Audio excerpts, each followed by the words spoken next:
Bismillahirrahmanirrahim. Assalamualaikum warahmatullahi wabarakatuh.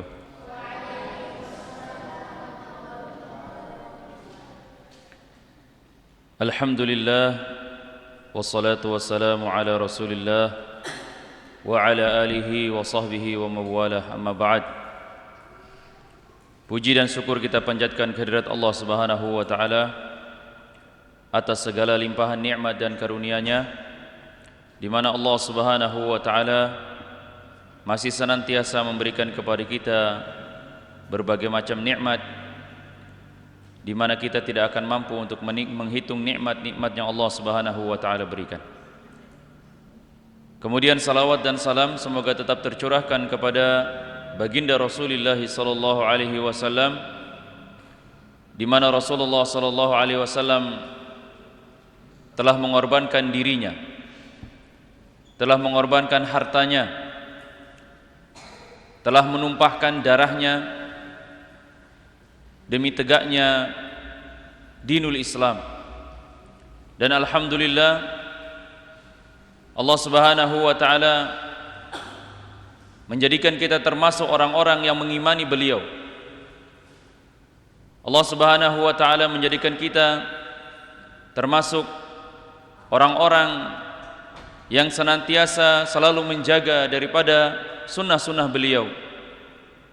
Dan semoga Allah subhanahu wa ta'ala menjadikan kita termasuk orang-orang yang istiqamah di atas as-sunnah, di atas al-haq.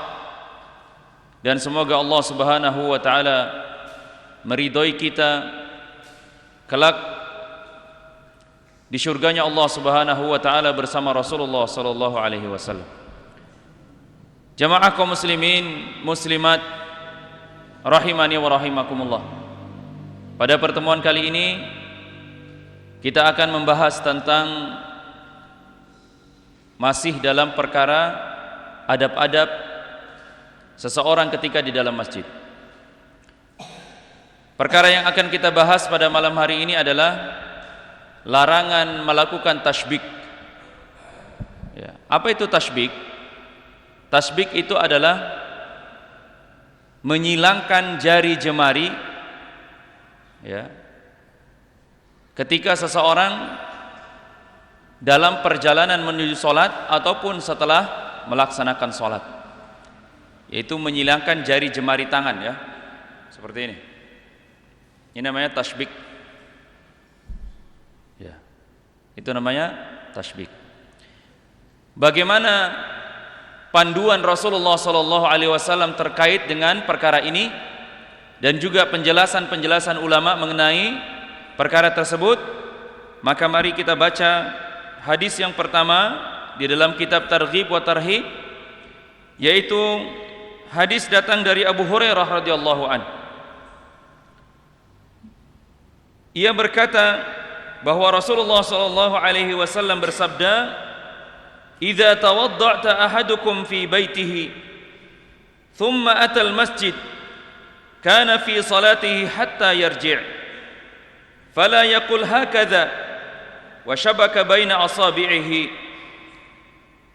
Apabila salah seorang dari kalian berwudu di rumahnya lalu dia datang ke masjid, maka dia dalam salat sampai dia pulang ke rumahnya kembali, maka janganlah di antara kalian melakukan seperti ini, kata Rasulullah. Lalu Rasulullah sallallahu alaihi wasallam memberikan contoh dengan menyilangkan jari jemarinya, ya, seperti ini. Hadis ini diriwayatkan oleh Ibnu Khuzaimah dan disahihkan oleh Al-Hakim. Dia berkata hadis ini sahih berdasarkan syarat keduanya. Kemudian hadis yang selanjutnya dari Ka'ab bin Ujrah radhiyallahu anhu, dia berkata, aku mendengar Rasulullah sallallahu alaihi wasallam bersabda, idza tawadda'a ahadukum thumma kharaja 'amidan ila shalah fala yushabbikanna baina yadayhi fa innahu fi shalah. Apabila salah seorang dari kalian berwudu lalu dia keluar menuju salat, maka janganlah dia memasukkan jari-jari tangannya sebagian kepada jari jemari yang lainnya karena dia sedang berada di dalam salat. Jadi jemaah sekalian, perjalanan kita dari rumah menuju masjid itu dihitung seperti orang yang sedang mendirikan salat. Maka kata Rasulullah, ya, janganlah di antara kalian, ya, yushabbikanna baina yadayhi, ya, janganlah di antara kalian bertasybik. Kenapa demikian? Karena perkara itu bisa membatalkan dari keutamaan berjalan menuju ke masjid. Jadi orang yang jalan dari rumahnya menuju ke masjid, ya, dia dihitung seperti orang yang sedang sholat, ya, sampai dia meninggalkan yang namanya tasybik. Kalau dia melakukan tasybik berarti terputuslah, ya, perkara yang dijanjikan oleh Rasulullah SAW. Diriwayatkan dalam hadis yang lain yang diriwayatkan oleh Imam Ahmad, dia mengatakan, dakhala alaihi Rasulullah sallallahu alaihi wasallam fil masjid wa qad shabaktu baina asabi'ihi. Ya. Ka'ab bin Ujrah sedang ada di dalam masjid. Kemudian Rasulullah sallallahu alaihi wasallam masuk ke dalam masjid. Wa qad shabaktu baina asabi'ihi. Kemudian aku, kata Ka'ab, ya, sedang melakukan tasybik di dalam masjid. Ya. Faqala, maka Rasulullah sallallahu alaihi wasallam bersabda, ya Ka'ab, wahai Ka'ab, idza kunta fil masjid, apabila engkau sedang berada di masjid, fala tusabbikanna baina asabi'ika, janganlah kamu memasukkan sebahagian jari jemarimu ke sebahagian jari jemari yang lainnya. Maksudnya bertasybik. Fa anta fi shalah mantadharus shalah, karena engkau, ya, sedang dicatat oleh Allah Subhanahu wa taala sedang mendirikan salat ketika seseorang sedang menunggu waktu salat. Jadi antara salat dan salat berikutnya, ketika seseorang itu berada di masjid, ya, tanpa melakukan perkara yang sia-sia, di antaranya adalah tasybik, maka dia tercatat sedang melakukan sholat, meskipun hanya dia baring-baring saja, dia duduk-duduk, atau mungkin dia baca Al-Quran, ya, dia tertulis sebagai orang yang mendapat pahala membaca Al-Quran dan orang yang sedang sholat, atau duduk bermajelis ilmu seperti ini, jadi dia mendapatkan pahala double-double, ya. Dari rumahnya dia berjalan ke masjid sudah dihitung seperti orang yang sedang sholat. Kemudian ketika dia menunggu waktu sholat dengan sholat yang berikutnya, maka dia juga dicatat oleh Allah Subhanahu wa ta'ala sebagai orang yang sedang mendirikan sholat. Jadi bayangkan jemaah sekalian, kalau hal ini dilakukan oleh seseorang rutin, ya, setiap hari dia pergi ke masjid minimal 5 kali misalnya, maka betapa besarnya karunia Allah dan kasih sayangnya kepada orang-orang Islam. Karena setiap langkah seseorang muslim menuju ke masjid itu, ya, ditulis sebagai orang yang sedang mendirikan sholat. Semakin jauh rumahnya dari masjid, tentunya semakin banyak langkahnya dan semakin banyak waktunya, maka semakin banyak juga dia mendapatkan catatan dirinya sedang melaksanakan ibadah sholat, padahal dia tidak sholat. Ya, padahal dari rumah ke masjid dia mungkin mengendarai motor, mungkin dia jalan kaki, mungkin dia naik mobil, mungkin dia naik ojek, ya, tapi dia sedang dicatat oleh Allah Subhanahu wa ta'ala dalam keadaan mendirikan sholat. Kemudian jemaah sekalian, ya, hadis berikutnya Rasulullah SAW bersabda, wala tattakhidul masajida turuqan illa lidzikrillah aw shalah. Janganlah kalian menjadikan atau mempergunakan masjid-masjid sebagai jalan atau sarana kecuali untuk berzikir kepada Allah dan mendirikan salat. Ya, jadi sudah jelas duduk permasalahannya bahwa masjid itu dibangun untuk mengagungkan agama yang mulia ini, untuk mengagungkan Allah, untuk berzikir kepada Allah Subhanahu wa taala. Bukan dijadikan tempat untuk melakukan perkara-perkara yang sia-sia. Ya. Jadi masjid itu dijadikan dan dibangun untuk memuliakan Allah. Dan tentunya bukan untuk menghinakan Allah Subhanahu wa taala dengan melakukan perkara-perkara yang dilarang. Apakah dengan melakukan perkara kesyirikan, ya, perkara yang tidak dicontohkan oleh Nabi, perkara kebid'ahan. Tentunya ini merupakan perkara-perkara yang tercela.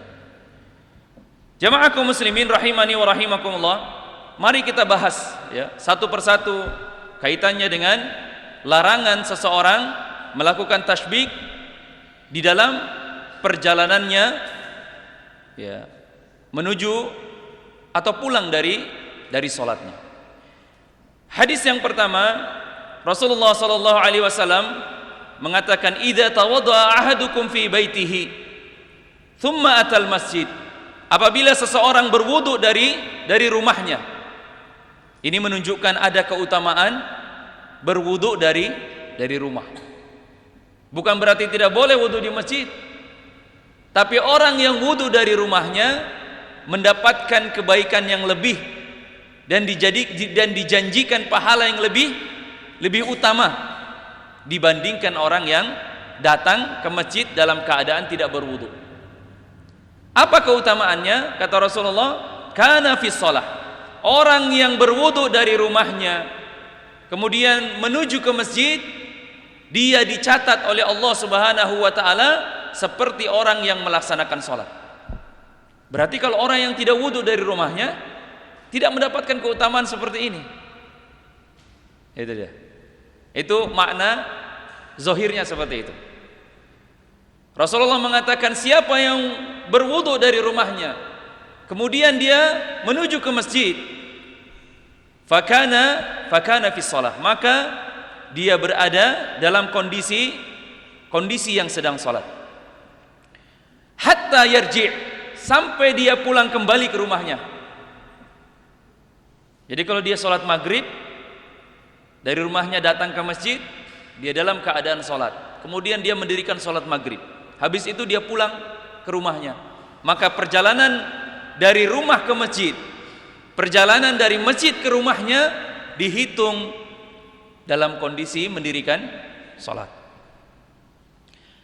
Kata Rasulullah, "Fala yaf'alu hakadha." Maka janganlah di antara kalian melakukan hal seperti ini. Wa syabaka baina asabi'. Ya, Rasulullah sallallahu alaihi wasallam mencontohkan ya, menyilangkan jarinya. Maka janganlah kalian melakukan hal seperti ini. Ya.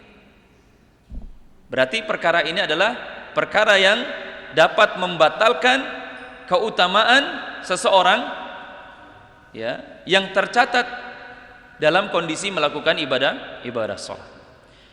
Di dalam riwayat yang lain dari Abu Hurairah radhiyallahu anhu, Rasulullah sallallahu alaihi wasallam bersabda, "Idza suwiba lis-shalah fala ta'uha wa antum tas'aun wa'tuha wa 'alaikum sakinah."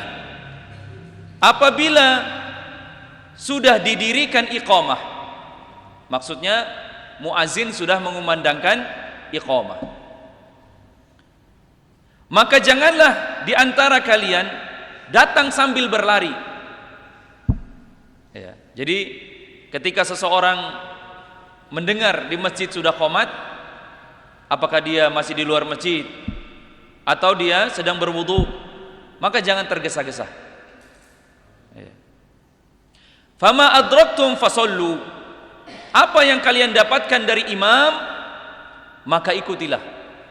Kalau misalnya dia dapat takbiratul ihram bersama imam, maka bertakbiratul ihram bersama imam. Apabila dia hanya mendapati imam dalam keadaan ruku, ya, maka ikutilah apa yang dilakukan oleh imam. Wa ma fatakum fa'atimmu. Apa yang tertinggal dari imam maka sempurnakan. Kalau dia sudah ketinggalan satu rakaat, berarti dia harus menyempurnakannya. Idza kana ya'midu ila shalah fahuwa fis shalah. Karena apabila seseorang di antara kalian pergi untuk mendirikan salat, maka dia dinilai sebagai orang yang mendirikan ibadah salat. Hadis riwayat Muslim. Ya. Maka jemaah sekalian, hadis ini menyebutkan tentang larangan seseorang melakukan tasybih ketika berjalan menuju masjid dan larangan tergesa-gesa untuk mendirikan salat. Bukan berarti seseorang bersantai-santai, karena kadang-kadang orang mengartikan hadis ini menganggap bahwa tidak usah buru-buru. Maksudnya ada seorang yang berpikir gini, ketika dia sudah mendengar azan di masjid, masih santai-santai dulu, bilang masih ada waktu 10 atau 5 menit, dia masih duduk-duduk. Ketika sudah lewat 5 menit, dia baru berjalan. Ya, dia berpikir bahwa tidak boleh buru-buru, jadi dia jalan pelan-pelan saja. Akhirnya apa? Terlambat sholat berjamaah. Jadi maksud hadis ini bukan berarti menunda-nunda, bukan. Kalau engkau mendengar suara azan maka bersegeralah. Maksudnya tinggalkan segala urusan yang kaitannya dengan perkara-perkara dunia. Kemudian berjalan dengan perlahan. Maka diharapkan dapat mengikuti takbiratul ihram bersama imam. Itu yang paling utama. Bahkan ada di antara orang-orang yang sebelum azan sudah sampai di masjid. Ini adalah merupakan keutamaan yang tidak bisa diraih kecuali oleh orang-orang yang betul-betul sungguh-sungguh ingin mendapatkan sholat berjamaah di masjid. Maksud hadis ini adalah ketika seseorang mendapati muazzin sudah iqamah, maka dilarang untuk tergesa-gesa, lari-lari. Biasanya ada itu beberapa anak-anak itu, kalau sudah imam takbir masih berdiri-berdiri di luar. Nanti kalau sudah imamnya sudah pas baca ayat yang terakhir, langsung lari. Nah, ini merupakan sesuatu yang dilarang. Kemudian dalam hadis yang lainnya, hadasani Abu Thumamah Al-Khannat anna Ka'ab ibn Ujrah adrakahu wa huwa yuridul masjid. Adraka ahaduhuma sahibahu. Dari Abu Thumamah Al-Khannat bahwasanya Ka'ab bin Ujrah pernah menjumpai hendak pergi ke masjid. Di antara salah satu temannya yang bertemu di pertengahan jalan. Kemudian kata Abu Thumamah, "Fawajadani wa ana musyabbikun biyadaihi." Ka'ab mendapatiku sedang bertasybik. Fanahani an dzalik. Maka Ka'ab melarangku untuk melakukan perbuatan seperti itu. Wa qala, kemudian Ka'ab mengatakan, "Inna Rasulullah sallallahu alaihi wasallam qala," bahwa Rasulullah sallallahu alaihi wasallam pernah bersabda, "Idza tawadda'a ahadukum fa ahsinul wudu." Apabila salah seorang kalian berwudu, maka perbaguslah wudunya. Thumma kharaja 'amidan ilal masjid. Kemudian dia pergi menuju masjid. Fala yusyabbikanna yadayhi, maka janganlah di antara kalian melakukan tasybik, menyilangkan jari jemarinya. Fa innahu fis shalah, karena sesungguhnya dia dalam keadaan salat.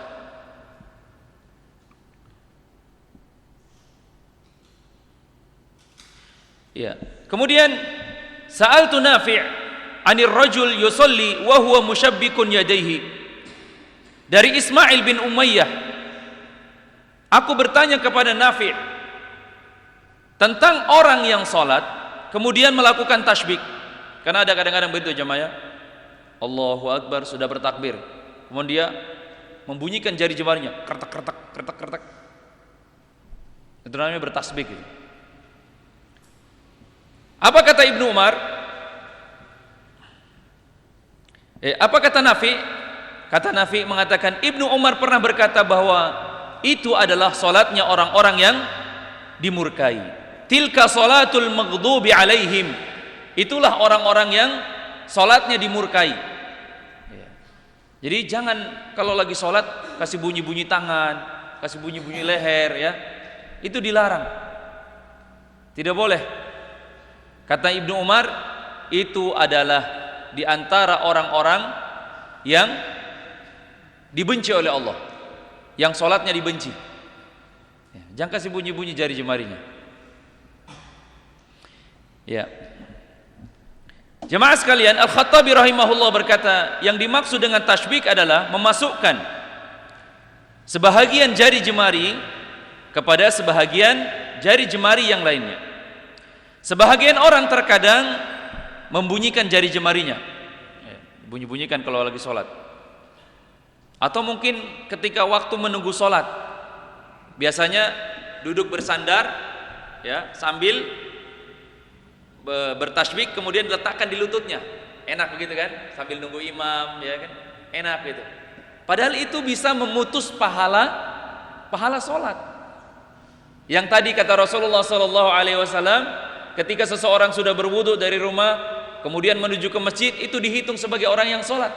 Tapi ketika sudah sampai di masjid, dia melakukan tasbih, maka pahala sholatnya tadi itu, maksudnya catatan dirinya sedang melakukan sholat, langsung terputus. Maka Rasulullah SAW melarang perkara tersebut. Ya, terdapat hadis yang lain bahwa Rasulullah SAW pernah melakukan tasbih, tapi di luar waktu sholat. Itu artinya hadisnya datang dari Abu Hurairah radhiyallahu anhu. Hadis dari sahabat yang mulia yang dijuluki sebagai Dzul Yadain. Di dalam hadis tersebut terdapat lafaz fasalla bina rak'ataini thumma salaman faqala ila khamsaini ma'rudah. Beliau salat bersama kami, kata sahabat beliau. Salat bersama kami 2 rakaat kemudian salam. Kemudian beliau sallallahu alaihi wasallam mendatangi tiang yang tertancap di masjid. Kemudian beliau sallallahu alaihi wasallam bersandar di tiang kayu tersebut seolah-olah beliau sedang dalam keadaan marah dan meletakkan lengan kanannya di atas lengan kirinya seraya melakukan tasbih. Kata Abu Hurairah, kata Imam Al-Bukhari rahimahullahu taala, beliau membuat satu judul bab di dalam kitab beliau, yaitu bab tasybik al-asabi' fil masjid wa ghairihi, yaitu bab mentasybik jari jemari di dalam masjid maupun di luar masjid. Kata Ibnu Jama'ah rahimahullahu taala, dia mengatakan maksudnya adalah boleh secara mutlak. Jadi melakukan tasybik itu boleh secara mutlak, ya. Tapi dilakukan dalam keadaan seseorang sudah selesai dalam mendirikan sholat, bukan dilakukan antara di antara sholat ke sholat yang lainnya. Maksudnya dalam keadaan dia menunggu sholat atau dalam perjalanannya menuju ke masjid untuk mendirikan sholat. Jadi kalau sudah selesai melakukan sholat misalnya, atau misalnya di rumahnya dia melakukan tasybik, maka ini merupakan perkara yang boleh dilakukan.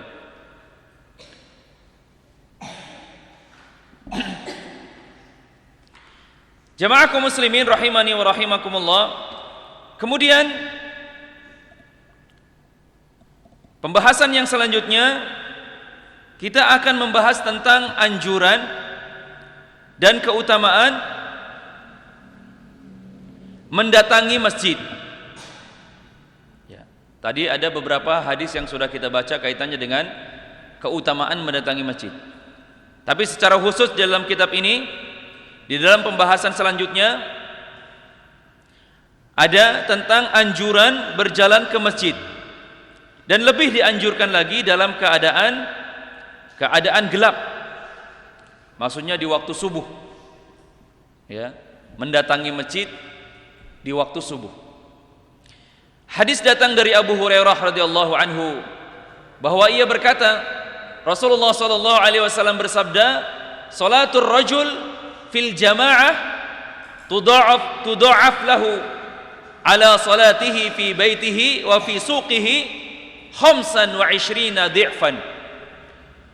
Salat salah seorang di antara kalian yang didirikan berjamaah di dalam masjid dilipat gandakan daripada salat seseorang yang dilakukan di rumahnya atau di pasarnya dengan 25 kali lipat. Ya.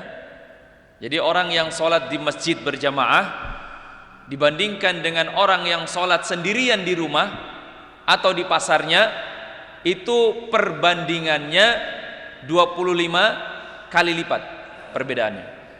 Di dalam hadis riwayat Bukhari yang lain disebutkan 27 kali lipat perbedaannya. Jadi kalau orang yang sholat di rumah itu dapat 1 derajat, orang yang sholat di masjid itu dapat ya 25 sampai 27. Ya, ada riwayat mengatakan 25, 26 dan 27. Jadi minimal orang yang sholat berjamaah di masjid ya mendapatkan 25 kali lipat. Dan maksimalnya 27 kali lipat, atau Allah melipat gandakan pahala kepada siapa saja yang Dia kehendaki. Ya, maksudnya lebih daripada itu. Ya. Jadi jamaah sekalian, kalau dibandingkan orang yang sholatnya di rumah mau mendapatkan keutamaan orang yang sholat berjamaah di masjid, susah. Bayangkan saja kalau misalnya satu hari dia sholat di rumah, berarti hanya 5 kali ya kan, sholat fardu. Berarti cuma 5 derajat, 5 kali ya kan. Tapi kalau orang yang sholat di masjid, kita hitung yang paling kecil 25 kali 5, berapa derajat itu? Berapa Pak Sam? 125. Masya Allah. Bagaimana cara mengejarnya itu? Pakai superjet? Susah jemaah sekalian, tidak bisa. Makanya orang yang sholat berjamaah di masjid sudah mendapatkan 25 kali lebih baik daripada orang yang sholat di rumah atau di pasar secara sendiri-sendiri. Kemudian orang yang berjalan dari rumahnya menuju ke masjid, itu juga orang yang dihitung sebagai orang yang sedang mendirikan sholat. Begitu juga sebaliknya, perjalanan pulang ke rumahnya. Maka sebaik apapun orang yang sholat di rumah, tidak akan mampu mengejar kebaikan orang-orang yang sholat di masjid. Karena kalau orang berpendapat seperti ini jemaah, kan tidak apa-apa, sholat di rumah kan sah-sah saja. Lalu untuk apa dibangun masjid? Iya kan gitu. Untuk apa masjid dibangun? Enggak bagus. Kalau mengatakan saya sholat di rumah aja, kan sholat di rumah sah. Atau saya sholat di kebun saja, kan sholat di kebun juga sah misalnya. Tapi engkau ketinggalan keutamaan yang sangat agung, keutamaan yang sangat besar, yang apabila umurmu dihabiskan hanya untuk sholat di rumah, tidak akan mampu mengejar keutamaan yang besar. Padahal Allah Subhanahu wa ta'ala meluaskan kasih sayangnya, rahmatnya bagi orang-orang yang sholat di masjid. Itu dia. Wa dzalika annahu idza tawadda'a fa ahsana al-wudu'. Dan hal itu apabila dia berwudu dari rumahnya, kemudian dia memperbagus wudunya, thumma kharaja ilal masjid la yakhruju illa shalah. Kemudian ketika dia sudah memperbagus wudunya dari rumah, kemudian dia keluar dari rumahnya untuk menuju ke masjid, tidak ada niat yang lain kecuali hanya untuk mendirikan salat. Lam yakhtu khutwatan illa rufi'at lahu biha darajat.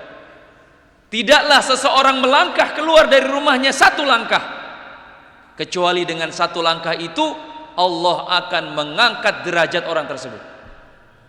Ini bukan derajat di dunia ya, tapi derajat di sisi Allah Subhanahu wa ta'ala. Tidak apa-apa jamaah sekalian, kita di dunia direndahkan sama manusia, tapi kita tinggi derajatnya di sisi Allah Subhanahu wa ta'ala. Maka jangan pernah menganggap remeh orang yang memiliki pekerjaan yang kotor misalnya di pandangan mata kita.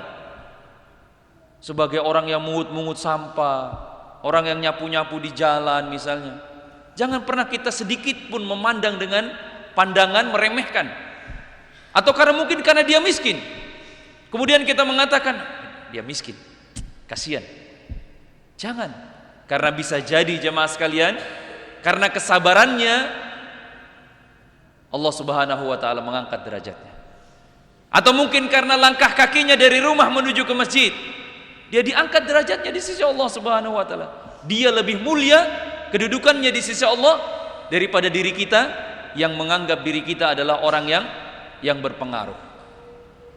Nah, itu dia. Jangan karena wah, saya ini kan alim. Ya. Saya ini seorang ustadz misalnya, saya seorang pegawai misalnya, saya seorang guru misalnya, kemudian meremehkan orang-orang yang punya pekerjaan-pekerjaan yang kotor misalnya. Maka jemaah sekalian, cukuplah kesombongan itu mengekalkan seseorang berada di dalam neraka. Ya. Jadi hati-hati jemaah sekalian. Ya, hati-hati. Ya, jemaah sekalian, tidaklah seseorang keluar dari rumahnya kemudian menuju ke masjid, lam yakhtu khutwatan illa rufi'at lahu biha darajat. Tidaklah langkah kakinya keluar dari masjid melainkan langkah kaki itu akan mengangkat derajatnya. Wa khutta anhu biha khati'ah. Dan langkah berikutnya menghapuskan kesalahan-kesalahannya. Ya. Jadi jamaah sekalian, ada itu istilah di dalam agama kita, Allah Subhanahu wa taala memaafkan dosa-dosa kita. Ada juga yang disebut dengan menghapuskan daripada dosa-dosa. Jadi kalau memaafkan itu maksudnya catatan keburukan kita masih ada di dalam catatan, tapi Allah memaafkannya, gitu loh. Tapi kalau menghapus daripada keburukan, artinya catatan keburukan yang sudah pernah dia lakukan itu dihapus, sudah tidak ada lagi dalam catatan itu. Maka kesempatan kita bagi orang-orang yang banyak dosanya, ya, banyak dosanya kita jemaah.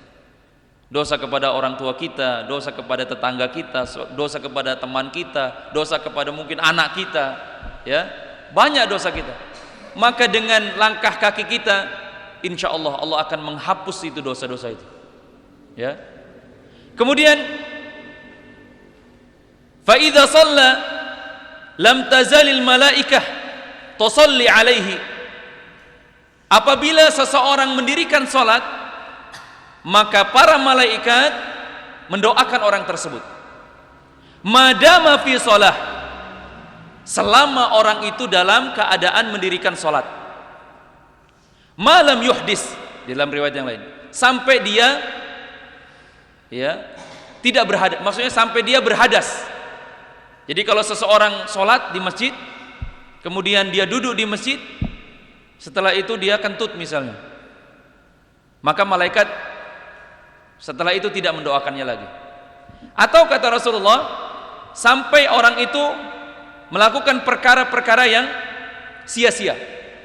Salah satunya tadi melakukan tasybih. Itu adalah perkara yang sia-sia. Apa kata malaikat? Taqul Allahumma sholli alaihi. Ya Allah, sejahterakanlah orang ini. Ini doanya malaikat. Kemudian malaikat, Allahumma arhamhu. Ya Allah, rahmatilah dia. Ya Allah, sejahterakanlah dia. Ya Allah, rahmatilah dia. Dalam riwayat yang lain, ya, Allahumma ighfir lahu. Ya Allah, ampunilah dia. Allahumma tub alaihi. Ya Allah, terimalah taubatnya. Ini kata para malaikat. Ya.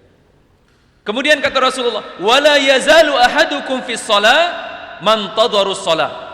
Dan dia dianggap terus mendirikan salat selama ia menunggu waktu salat. Ini pembahasan yang sebelumnya kita sudah bahas. Jadi jemaah sekalian, keutamaan yang sangat besar bagi mereka orang-orang yang berjalan menuju ke masjid. Berjalan saja sudah mengangkat derajat. Satu langkah berikutnya lagi, ya, menghapuskan kesalahan-kesalahan dan dosa. Kemudian apabila dia sudah sampai di masjid, didoakan oleh para malaikat, ya, maka kebaikan yang baik ini, kasih sayang Allah yang baik ini jangan pernah kita sia-siakan. Maka cukuplah dengan hadis yang mulia ini, diri kita harus termotivasi untuk lebih banyak langkah kaki kita menuju ke masjid. Makanya wajar ya, ketika semakin jauh rumah orang dari masjid, semakin banyak pahalanya. Tentunya jamaah sekalian, secara lafaz ini ya, secara lafaz maknanya adalah tentunya langkah. Jadi dia memang berjalan. Bukan naik kendaraan. Ya. Kecuali ada uzur. Misalnya waktu sholat sudah dekat, dia tidak bisa jalan kaki, harus naik kendaraan misalnya. Atau dia sudah sepuh misalnya. Atau mungkin rumahnya terlalu jauh sehingga dia harus naik kendaraan misalnya, ya. Tapi diusahakan, ya, karena makna hadis ini secara lafaz adalah menunjukkan tentang keutamaan melangkah, maka secara umum langkah itulah nanti yang akan diperhitungkan di sisi Allah Subhanahu wa taala. Baik jemaah sekalian, insyaallah kita akan lanjutkan di pertemuan yang akan datang, ya, masih tentang anjuran berjalan ke masjid dan keutamaan-keutamaannya. Masih banyak keutamaannya jemaah sekalian, ya. Dan ini semua menjadikan kita menjadi lebih semangat menuju ke masjid, ya. Tidak bermalas-malasan. Nah, ini untuk anak-anak santri, ya, sebagaimana yang sering Ustadz, ya, tegur, katakan, ketika sudah azan di masjid bersegera. Jangan masih santai-santai, ya, baring-baring dulu, tunggu Ustadz teriak-teriak dulu baru bangun. Wah, ini bahaya nih. Ya, kalian sudah mengetahui ilmunya, maka amalkan. Ya, baik jemaah sekalian, saya kira cukup. Kita tutup pertemuan kita dengan membaca doa kafaratul majelis. Subhanakallahumma wa bihamdik, asyhadu an la ilaha illa anta astaghfiruka wa atubu ilaik.